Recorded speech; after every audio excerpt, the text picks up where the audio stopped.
Havia em Jerusalém, naquela Páscoa de sombras, um homem que carregava não apenas a insígnia de Roma, mas também o peso de um trono instável, sustentado pelo medo e pela política. Seu nome era Pôncio Pilatos, governador da Judeia, delegado do poder de César, juiz entre homens que o odiavam, mas diante do Altíssimo não passava de pó marcado pela hesitação. Pilatos era um homem acostumado a governar pelo fio da espada e pela astúcia da diplomacia. Conhecia os jogos da multidão, os acordos ocultos dos sacerdotes, a violência latente do povo que ansiava por um libertador.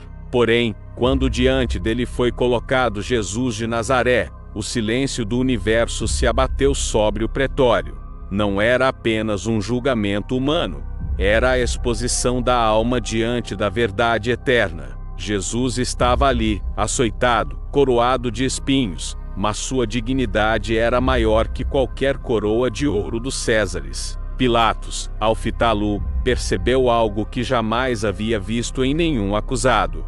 Não havia súplica, não havia desespero, havia apenas uma majestade silenciosa que desarmava as palavras e queimava os olhos de quem o encarava. O governador sentiu-se pequeno diante dele, como se o réu fosse o verdadeiro juiz, e ele, o acusado. Eis então que as pressões começaram a se intensificar. Os sacerdotes, consumidos pela inveja, exigiam a condenação. O povo, inflamado pela manipulação, gritava por sangue. Pilatos os ouvia, mas dentro de si ecoava outro som, a voz da consciência, a lembrança das palavras de sua esposa, que naquela mesma noite fora visitada por sonhos atormentadores, e lhe advertira: nada tenhas com este justo, porque muito sofri por causa dele. Aquela mensagem o feriu como uma espada invisível. Pilatos, acostumado a desprezar superstições, não conseguia apagar a inquietação. Ele sabia que aquele homem não era como os outros. Ele sabia que havia algo divino pairando sobre aquela figura ensanguentada, mas serena. Mesmo assim, seu coração vacilava entre o temor do povo e a responsabilidade diante da justiça. Ele tentou escapar pela política, oferecendo soltar Jesus segundo o costume da festa, mas o povo clamou por Barrabás, um assassino, um rebelde. Pilatos se surpreendeu. Como podiam preferir a libertação do culpado e a morte do inocente? Porém, o que o surpreendia ainda mais era sua própria impotência diante daquela escolha. Ele, que tinha poder para decidir, se via prisioneiro da multidão. Foi então que Pilatos tomou a decisão que o marcaria para sempre. Pediu água, aproximou-se diante da turba e, num gesto teatral, lavou as mãos. Disse em voz alta: estou inocente do sangue deste justo. Mas aquele gesto não limpou sua alma. A água escorria, mas o sangue invisível se agarrava às suas mãos. Pois a culpa não se lava em rituais. A culpa só é purificada pelo arrependimento verdadeiro e pela coragem de agir com justiça. O que Pilatos fez não foi neutralidade, foi cumplicidade. Pois diante do justo, não há meio termo. Quem não o defende, o entrega. Quem não se posiciona pela verdade, escolhe a mentira. Ao lavar suas mãos, Pilatos gravou nelas a marca da omissão, a marca do homem que preferiu manter sua posição e evitar tumultos a defender a vida de quem era a própria vida. Aquele gesto atravessou os séculos como uma sentença contra todos os que tentam se esconder atrás da desculpa da neutralidade, pois a verdade não admite silêncio.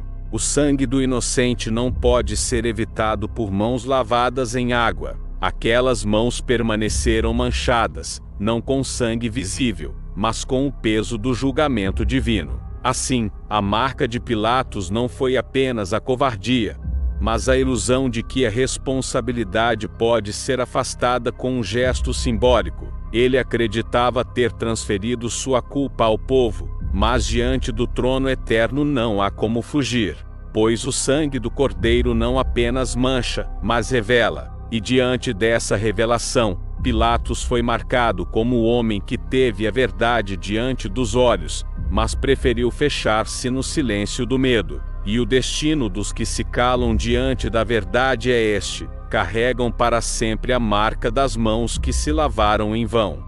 Pôncio Pilatos estava sentado em sua cadeira de autoridade, cercado pelo peso da lei romana e pelas sombras da noite que não se dissipavam, mesmo sob a luz do sol. O governador sabia que aquele homem diante dele não era um criminoso comum. Não havia ódio em seus olhos, não havia violência em seus gestos, apenas uma firmeza serena que desarmava qualquer acusador.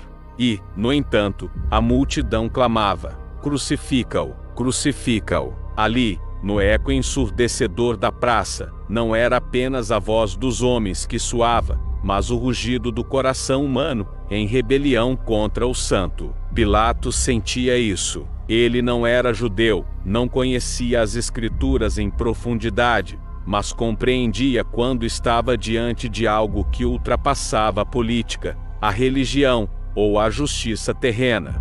E essa consciência queimava como brasas dentro de si. Enquanto os líderes religiosos insistiam na condenação, ele buscava uma saída. Enviou Jesus a Herodes, tentou apelar à tradição de soltar um preso durante a festa, e ainda ofereceu Barrabás, o ladrão e assassino. Mas nada bastava. O povo preferiu as mãos manchadas de sangue às mãos inocentes que curaram, levantaram e libertaram. O coração da multidão já havia se endurecido, e esse endurecimento contagiava o próprio coração de Pilatos. Naquele momento, ele se viu em uma encruzilhada espiritual. Se absolvesse Jesus, corria o risco de ser acusado de traição contra César, pois os sacerdotes insinuavam: se o soltas, não és amigo de César. Se o condenasse, negaria a própria consciência, que gritava em silêncio: este homem é justo. Era a eterna batalha entre a verdade e o medo, entre a luz e as trevas. Foi então que sua esposa, atormentada por um sonho revelador, enviou-lhe uma mensagem: não te envolvas com esse justo, porque hoje muito sofri por causa dele em sonho. Mas a voz da advertência foi abafada pela pressão da política e pelo clamor popular. Pilatos, frágil diante das multidões, permitiu que o julgamento fosse decidido não pela justiça, mas pela manipulação, e, no gesto que se tornaria sua marca eterna, mandou trazer água e lavou suas mãos diante da multidão, dizendo: estou inocente do sangue deste justo, fique isso convosco. Mas a água não purificou, o gesto não limpou. As mãos que se lavaram em vão continuaram manchadas, porque não eram apenas mãos que precisavam ser lavadas, mas o coração. A cena se tornou um espelho sombrio da humanidade. Quantas vezes o homem, confrontado pela verdade, prefere fingir neutralidade, acreditando que pode lavar as mãos e escapar da responsabilidade?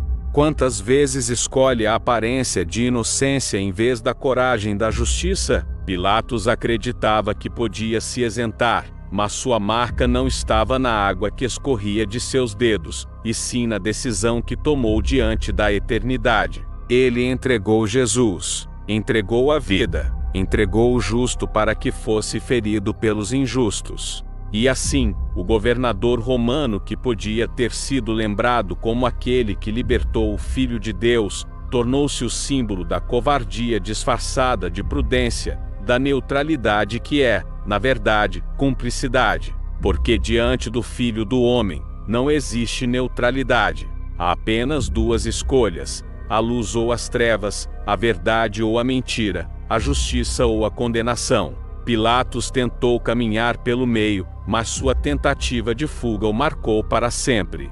As águas escorreram entre os dedos de Pilatos, mas não puderam apagar o fogo que queimava dentro de sua consciência. O gesto que parecia simples, lavar as mãos, tornou-se símbolo eterno de uma culpa que ele tentou transferir, mas que jamais deixaria de persegui-lo. Pilatos acreditava que poderia se ausentar da responsabilidade, entregando o destino de Cristo ao clamor da multidão. Contudo, ao tentar escapar, mergulhou ainda mais fundo no abismo da sua própria condenação. O tribunal do mundo é frágil, mas o tribunal de Deus é eterno. Pilatos foi o juiz de um julgamento terreno, mas na verdade era ele quem estava sendo julgado. Ele tinha diante de si a verdade encarnada, mas preferiu a política à justiça, o aplauso da massa à voz da consciência, a paz passageira de César, a paz eterna de Deus. E assim, ao ceder, não apenas manchou suas mãos de sangue inocente, mas gravou em sua alma uma marca que nenhuma água poderia purificar. O eco de sua decisão atravessou os séculos. Cada geração que lê sua história o enxerga não apenas como um governador romano, mas como um retrato do ser humano diante da cruz. Escolherá a verdade, ou seguirá o clamor do mundo? Pilatos, ao se calar, se tornou símbolo dos que lavam as mãos, quando deveriam se posicionar dos que fingem neutralidade diante do mal, dos que acreditam que a omissão é uma saída quando na realidade ela é a mais cruel forma de condenação. Após aquele dia sombrio, a vida de Pilatos nunca mais foi a mesma. Os historiadores registram ecos de sua queda, a desonra diante de César, a perda de sua posição e, em algumas tradições, o fim trágico de sua própria vida, marcado pela sombra daquilo que não pode desfazer.